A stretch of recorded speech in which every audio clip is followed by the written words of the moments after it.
Good morning. I am Prince Rogers Nelson, an American singer, multi-instrumentalist, songwriter, a record producer, and etc. I was waiting for this opportunity to come through this channel. Why I am here today? I want to share from behind the veil about some of the experiences I went through being a famous singer.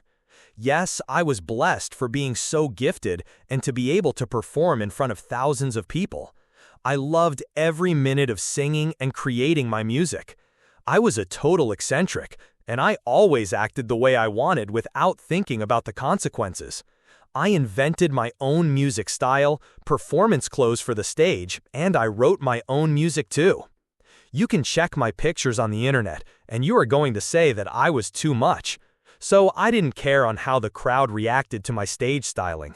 I was unique and expressed myself as an artist through fashion and music. I was extremely fascinated with guitars. My collection of them reached over 121. I did appreciate every piece. They all sounded differently. That's the beauty of it. I was very arrogant, so I spoke my mind and behaved the way I wanted, despite of others who didn't appreciate this type of behavior. I was a top musician in America. Many youngsters are seeking fame today and dream about having a music career to be on the stage. Well, that is great. Glamour and success comes with a price tag. Behind the scenes, I was accused of plagiarism. That is a total lie. Also, I was fighting with Warner Bros. And others music companies for every little penny I earned, as they always tried to pay less than they are supposed to, or over a detail I wanted to put in my albums. When you step into fame, everyone wants a piece of you for themselves, like your money, your clothes, and etc. Nothing comes for free. You need to dedicate yourself fully to accomplish your dream. Then darkness starts to appear everywhere. It wants to enslave you completely to the point that it wants to tell you on how to perform or on how to write your own music. I was invited to become a part of the evil cult, which makes sacrifices and practices the satanic rituals. I had zero interest to join them. My only passion was my music and nothing else. They were not happy with my rejection and tried to make my life difficult. I still didn't care, as they were a bunch of crazies. I was crazy enough myself, so I didn't need others. My personality was too much to handle. It reflected in my 2 failed marriages. I was always fighting with production companies to be able to produce my albums on time. They only care on how much profit you are going to bring in.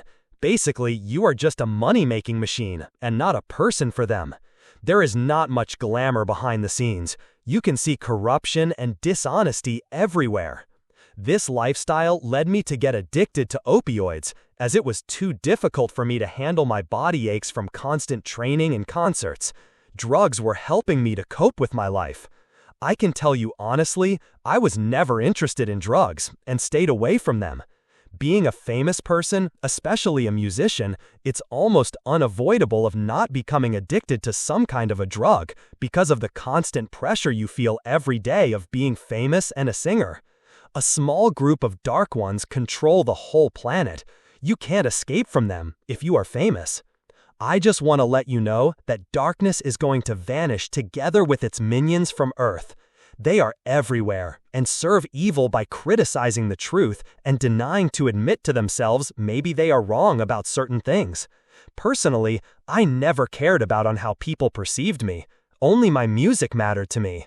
I never voted for any president. I tried to help women to express their femininity and stop being suppressed by different religions. I did not consume meat, as I loved animals. My life was very busy, and some days were too overwhelming.